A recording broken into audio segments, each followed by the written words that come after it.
The Galactic Council classifies weapons, plagues, and supernovas as threats. We classify 3 human words as worse. Hold my beer. Seriously. Everything.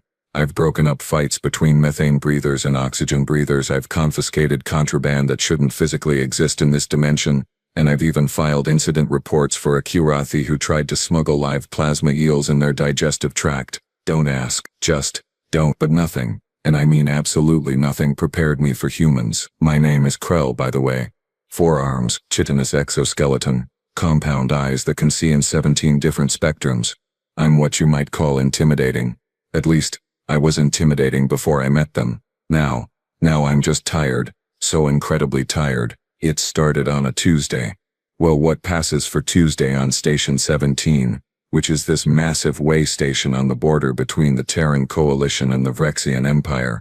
The place is basically a truck stop for starships, a refueling depot, mediocre food courts, bars that serve liquids you probably shouldn't drink but do anyway because space travel is boring as hell. I was doing my usual rounds, checking for the standard nonsense, public intoxication, unlicensed weapons, someone trying to sell authentic Earth artifacts that are obviously manufactured on Proxima Station. You know, Tuesday stuff. Then I heard it. Hold my beer. 3 words. Just 3 simple words in that bizarre Earth language they call English. I didn't think much of it at first, honestly.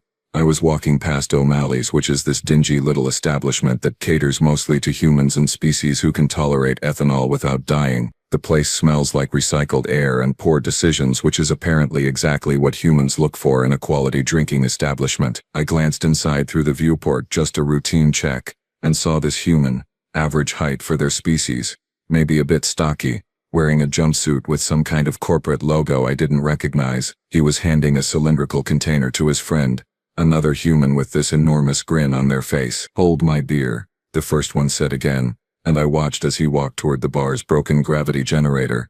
Yeah, broken. The thing had been malfunctioning for 3 days, and station maintenance had filed 17 separate reports saying it was beyond repair, needed complete replacement, budget approval pending, blah blah blah. You know how it goes. This human, he looked at the generator for maybe 15 seconds. 15 seconds. Then he pulled out what appeared to be a standard multi-tool, the kind you can buy at any station supply shop for like 12 credits, and started banging on the housing with the handle. I was about to go in there and cite him for vandalism of station property when the gravity generator hummed to life. Perfect, stable 1.02 standard gravities. The diagnostic panel went from angry red to peaceful green faster than a Skitterix can shed their skin. The human retrieved his beverage from his friend, took a long drink, and sat back down like he hadn't just fixed something that 7 certified engineers had declared unsalvageable. I stood there, just stood there in the corridor like an idiot, all 4 arms hanging uselessly at my sides, trying to process what I'd just witnessed. That should have been my first clue. That should have been the moment I filed a report, started a database entry, something.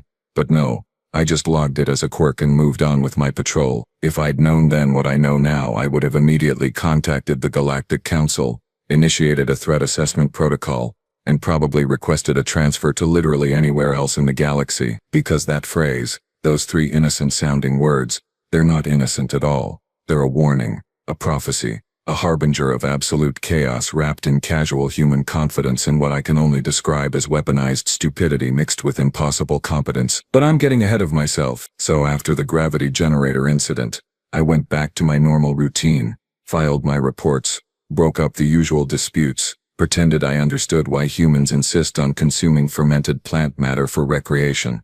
Life went on. Except it didn't. Not really. 2 days later, I got a message from my counterpart on Station 9. A Valkyrian named Thresh, who I'd trained with at the academy.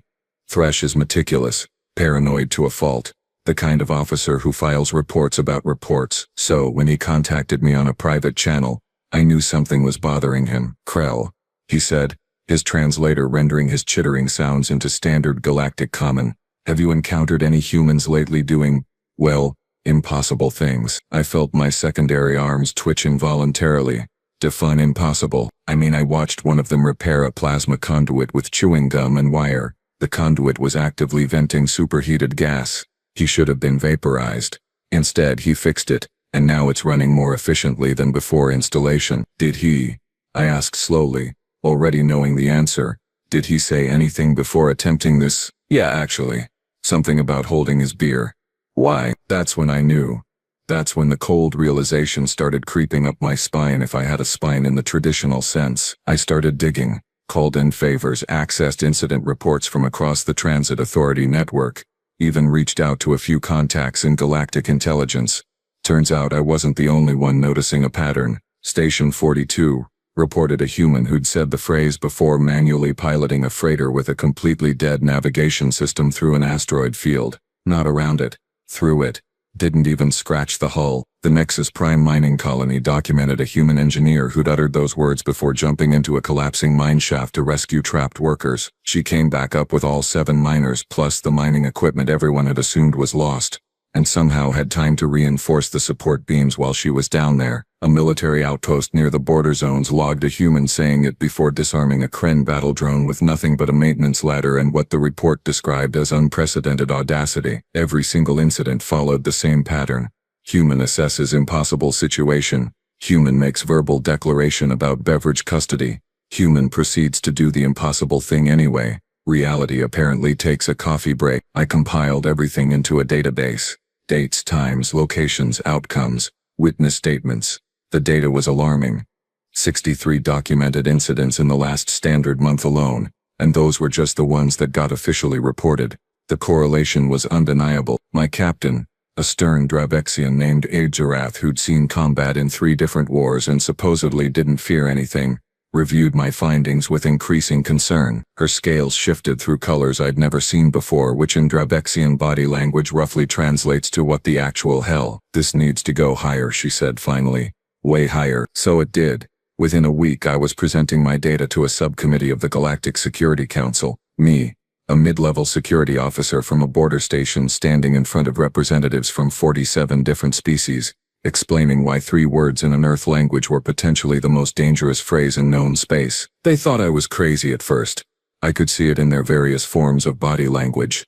The Heptarian delegate literally laughed, which sounds like grinding metal and is extremely unsettling. Then I showed them the footage, compilation after compilation of humans doing things that violated somewhere between 3 and 7 laws of physics per incident. A human named Jake Patterson rewiring a ship's entire electrical system while it was still powered on. Another one called Chris Okafor talking down a rogue AI by somehow befriending it through shared appreciation of ancient Earth music. A third human, Lisa Chen, who'd manufactured replacement parts for a critical life support system using a 3D printer, duct tape, and what she described as creative interpretation of the specs. Every single one preceded by those 3 words. The laughter stopped. The room went very, very quiet. "What do they mean?" asked Council Member Vril, a species known for their analytical minds and complete lack of humor. "These words, what is their significance?" I'd done my research on this too. Near as I can tell, it's an Earth idiom. It means the human is about to attempt something dangerous, stupid, or both. The beverage transfer is symbolic, a way of saying they need their hands free for whatever insanity they're about to commit. And they succeed? Rill's optical sensors focused intently on me. At what rate do these attempts succeed? I pulled up the statistics. 94.7% success rate. Council member. The room erupted into chaos. 47 different species all trying to talk at once sounds exactly as horrible as you'd imagine. "That's impossible," someone shouted. "Yeah, well, that's kind of the whole problem, isn't it?" The council wanted specifics. They wanted detailed case studies, first-hand accounts, evidence that couldn't be dismissed as exaggeration or faulty reporting. So I gave them the one that still keeps me awake during my rest cycles. Station Meridian. Deep space research facility studying exotic matter interactions. Cutting-edge science. Top-tier equipment. Crew of about 200, representing a dozen different species. And one human engineer named Rick Donovan. I wasn't there personally, thank the eternal void, but I've reviewed the security footage so many times I might as well have been. I've also interviewed everyone who survived, and let me tell you, the looks on their faces when they talk about it. Pure trauma mixed with disbelief. The station's antimatter containment system started failing on a Wednesday. Not a minor glitch, not something you could slap a patch on and call maintenance later. I'm talking catastrophic, cascading failure of the magnetic confinement fields that kept the antimatter from touching regular matter and, annihilating everything in a fireball visible from 3 systems away. The chief engineer, a brilliant Tyvaxian named Gorth, ran the numbers. They had 47 minutes before containment breach. Maybe 50 if they were lucky. which they weren't. Because the backup systems had also failed, something about a micrometeorite hitting a critical junction at exactly the wrong time. Because the universe has a sick sense of humor, protocol was clear. Evacuate, get everyone to the escape pods, put as much distance between yourselves and the station as possible, and pray to whatever deities your species favors that you're far enough away when it goes up. Gorth gave the order. Klaxons started blaring. Emergency lighting kicked in. 200 beings began a very orderly, very terrified evacuation procedure. Everyone except Rick Donovan. Rick was in the containment chamber when the evacuation order came through. He was looking at the failing systems, the error messages cascading across every display panel, the magnetic field strength dropping by the second. By all accounts, he stood there for maybe 30 seconds, just thinking. Then he turned to the assistant engineer who was frantically trying to pull him toward the exit. A young Pelarian named Kix, fresh out of academy, absolutely certain they were all about to die. "Hey Kix," Rick said, and his voice on the recording is so casual it's actually disturbing. "Hold my coffee, would you?" Kix, bless their heart, actually took the thermal container. Probably out of pure instinct, muscle memory from working with Rick for 6 months. The kid told me later that their brain just short-circuited. Evacuation alarm screaming, countdown to total annihilation ticking away. And this human is worried about his beverage. Rick walked up to the primary containment console. The thing was throwing error codes that didn't even have names yet. The kind of failures that would take a team of engineers days to diagnose, under normal circumstances. He had 43 minutes. He cracked his knuckles. Actual audible cracking sounds from his finger joints, which is apparently something humans do before physical exertion. Then he started typing. "I'm not an engineer, right?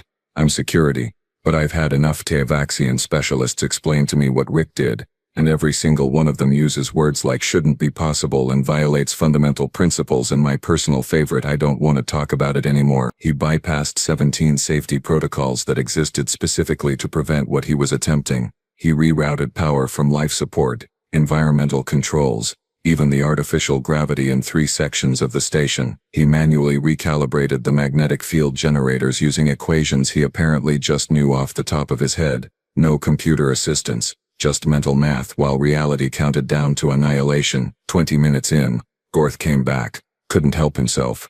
The Tyvaxian had spent 15 years designing that containment system, and he needed to see what this human was doing to his life's work. He found Rick elbow deep in a maintenance panel, physically rewiring connections while simultaneously running simulations on 3 different terminals.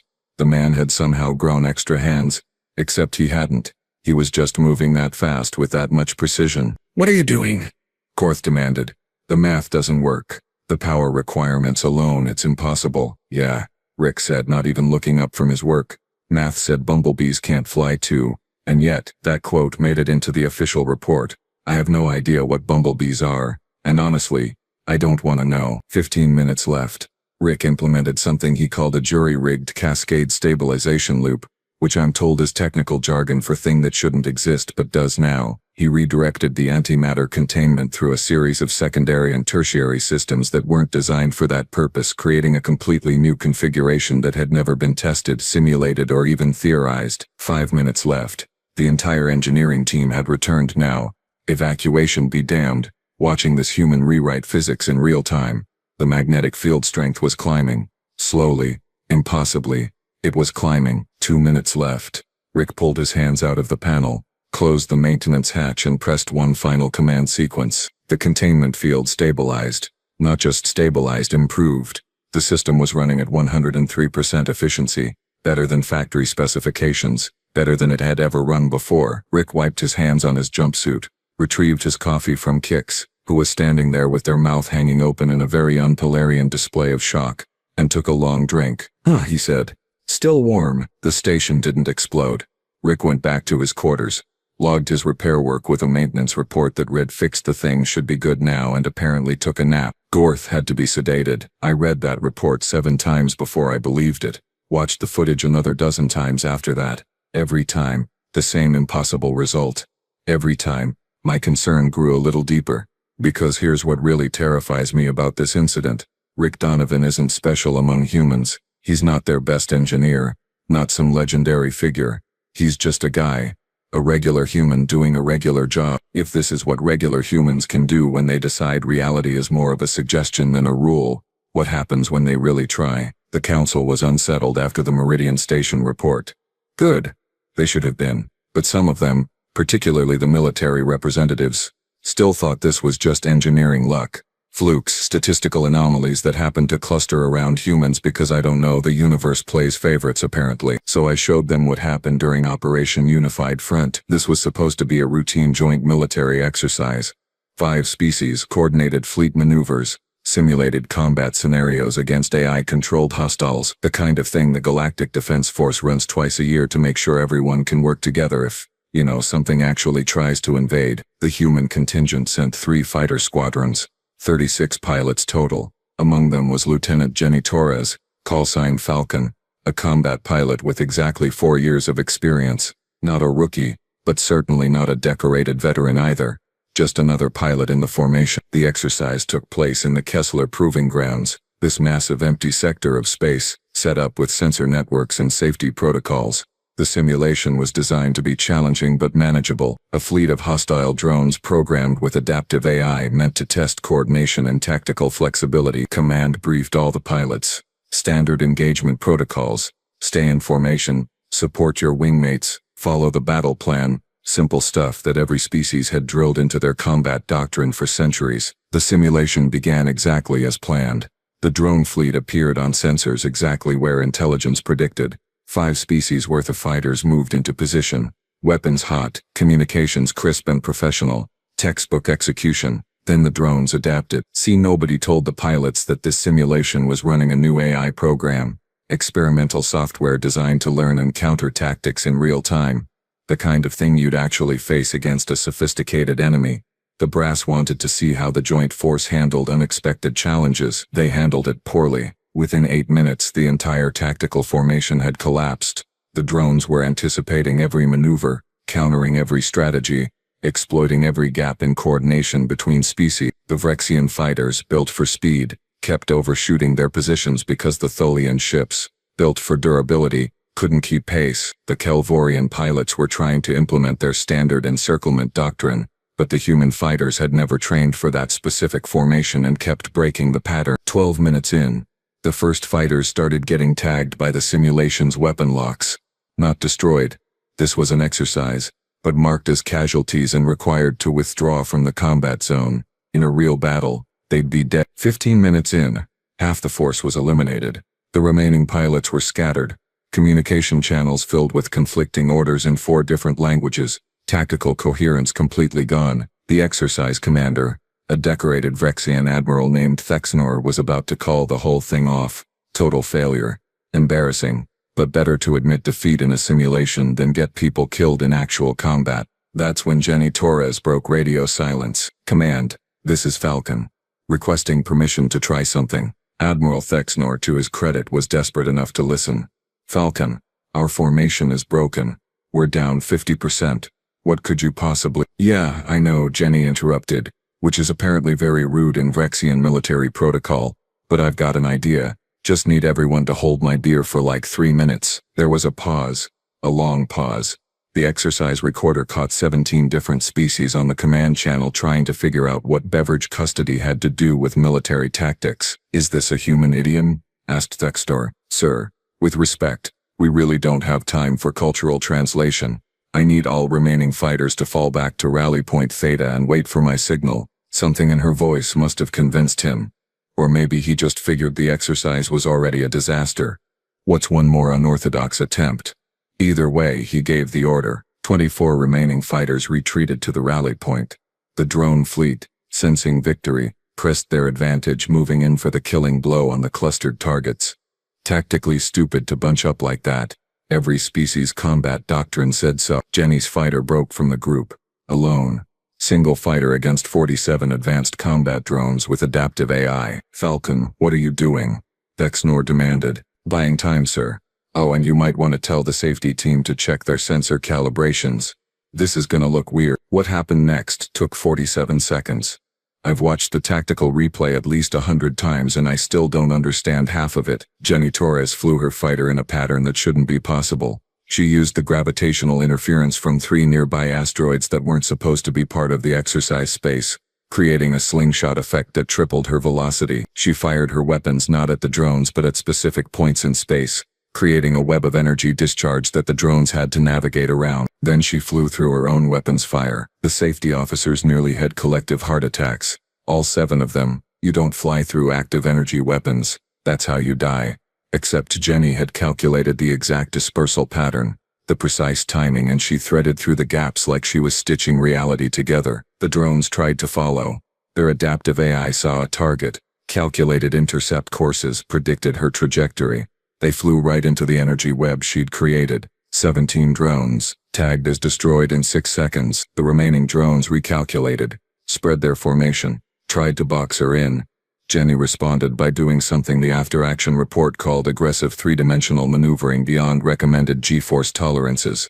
She pulled turns that should have liquefied her internal organs. Humans have this thing called an inertial dampening suit, but it only compensates for so much. She pushed past so much. 15 more drones, eliminated in another 8 seconds. The last 15 drones went full defensive, trying to regroup, reassess. Jenny gave them exactly 2 seconds before she executed what I can only describe as a controlled crash trajectory toward the largest asteroid in the field. The drones followed, because their AI told them a fleeing target is a vulnerable target. Jenny pulled up at the last possible microsecond. The drones, committed to their intercept courses, didn't have time to adjust. 15 impacts. 15 destroyed drones. 0 damage to her fighter. 47 drones, eliminated in 47 seconds by one human pilot doing things that rewrote 3 chapters of the Galactic Fighter Combat Manual. Jenny returned to the rally point, her fighter's hull temperature readings off the charts, her voice perfectly calm on the radio. Rally point secured, sir. Ready for the remaining fighters to re-engage on my mark. There were no remaining hostiles to engage. Admiral Thexnor sat in silence for a full minute before responding. Falcon, that was the most. I don't even have words. Thank you, sir. That wasn't a compliment. That was terror. I'm terrified. Please tell me most humans can't do that. Jenny laughed.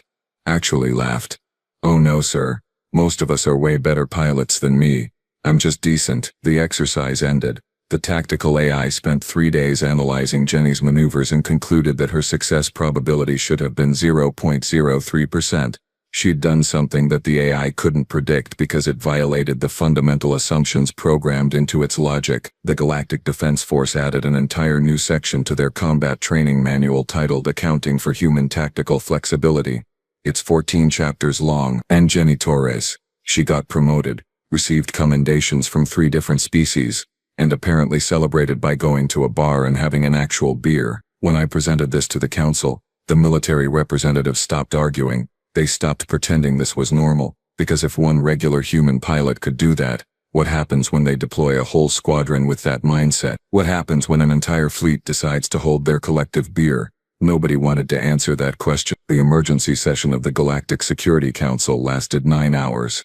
9 hours of representatives from 73 species arguing, debating, and occasionally threatening each other over 3 words in a human language. I sat in the back of the chamber, watching the chaos unfold, wondering how my simple pattern analysis had turned into the biggest security debate in galactic history. Council member Vril opened the floor.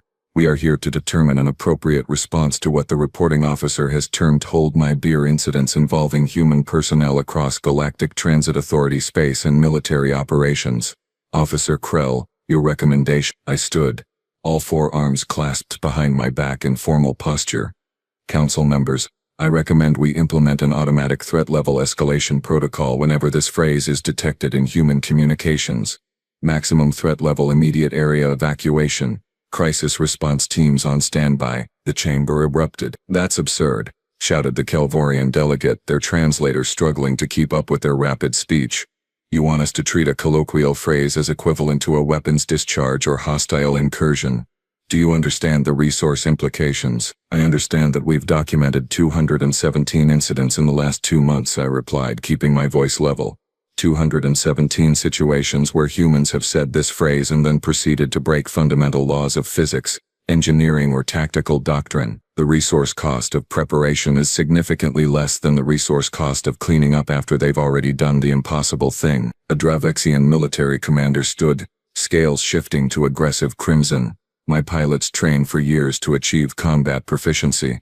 You're suggesting one human with casual disregard for safety protocols is equivalent to a fleet-level threat. I'm suggesting that human with casual disregard for safety protocols just eliminated 47 combat drones in under a minute using maneuvers that our best tactical AI says were impossible. Sir, that shut them up. Briefly, the debate raged on. Some species representatives argued this was overreaction, that we were allowing fear to dictate policy. Others pointed out that fear is a perfectly rational response when dealing with beings who treat physics as a polite suggestion rather than an immutable law. The Heptarian delegate proposed a compromise. Perhaps we establish a monitoring system, track incidents, require humans to register when they intend to attempt high-risk activities, implement oversight. With respect, council member, I interrupted, which is probably a career-limiting move, but I was past caring. Oversight doesn't work. These incidents happen in seconds. By the time we've detected the phrase, analyzed the situation, and deployed any kind of response, the human has already done whatever insane thing they were planning. Our only option is preventive evacuation. You want us to evacuate every time a human says 3 words.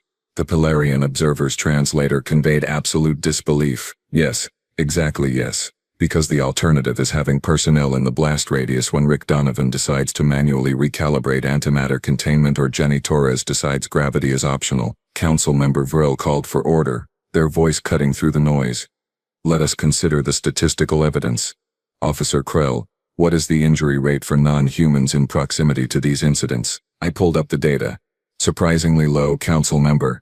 8% of incidents result in minor injuries to bystanders. However, 100% of incidents result in extreme stress, psychological trauma from witnessing impossible events, and what medical staff are calling existential crisis regarding the nature of physical reality. And if we don't implement this protocol, then we continue having engineers who need sedation after watching humans repair their life's work in minutes.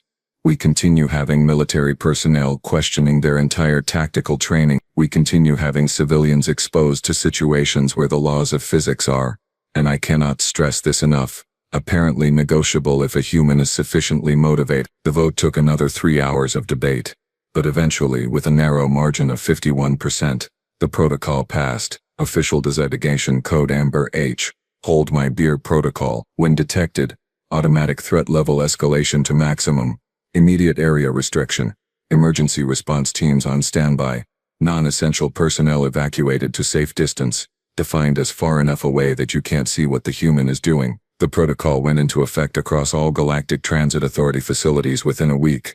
Military installations followed 2 weeks later after Admiral Thexnor personally testified that he'd rather face a Kren battle fleet than watch another human pilot decide the rules don't apply to them. Did it seem excessive?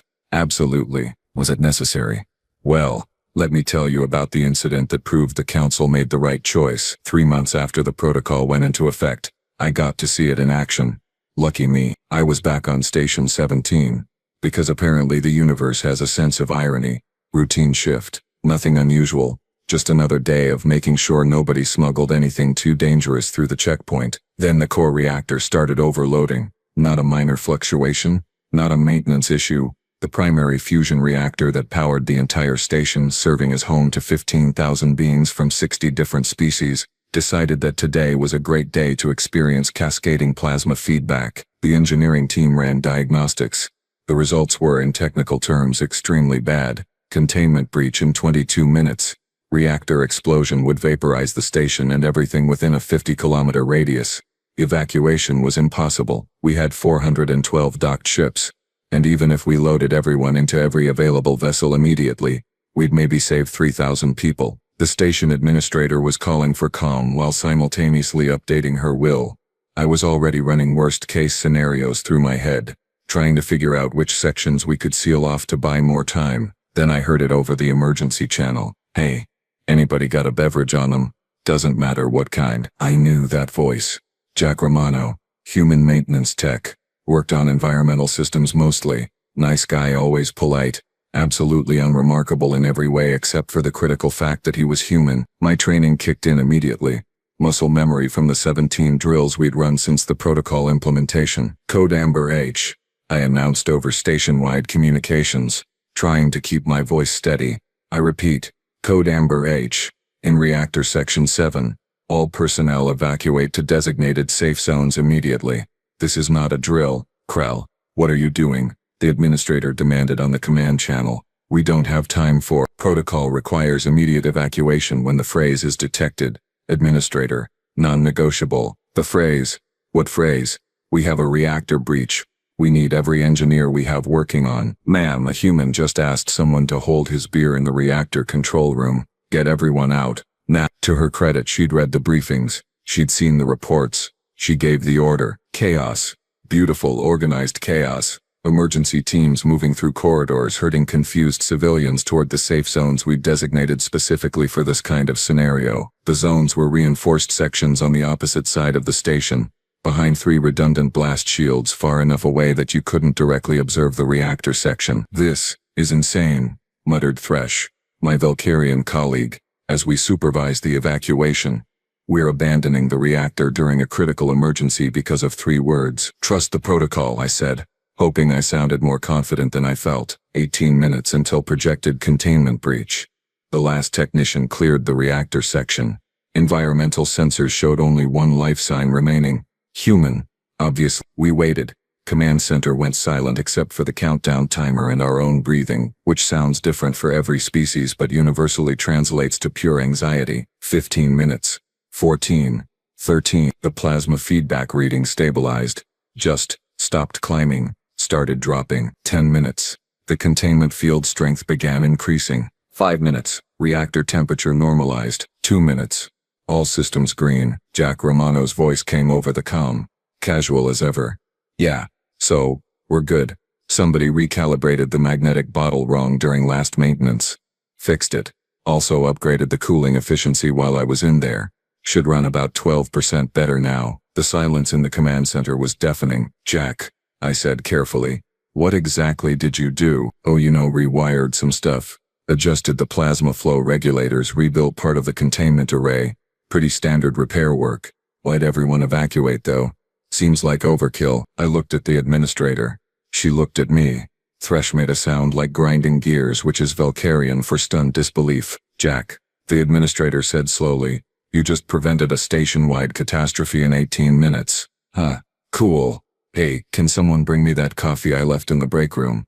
It's probably cold by now, but whatever. The protocol saved 12,000 lives that day. Not from the reactor. The reactor was never actually going to kill anyone, because Jack Romano casually fixed an impossible problem in less time than it takes most species to file the initial incident report. The protocol saved lives by making sure nobody was close enough to watch him do it, because the 3 engineers who reviewed his work afterward, 2 quit their jobs. The 3rd just sits in the corner of the station bar now, occasionally muttering about magnetic bottle configurations that shouldn't exist. So yeah, when I tell you that we have an automatic maximum threat level protocol for when humans say hold my beer, I'm not exaggerating, I'm not being paranoid. I'm being realistic about the fact that we share the galaxy with a species that sees the impossible as a personal challenge, and the only thing we can do is get out of their way and hope they don't accidentally revolutionize entire fields of science while fixing our broken equipment. The protocol exists for one simple reason, because when humans decide to ignore reality, reality blinks first, and the rest of us need to be somewhere else when it happens. Trust me on this.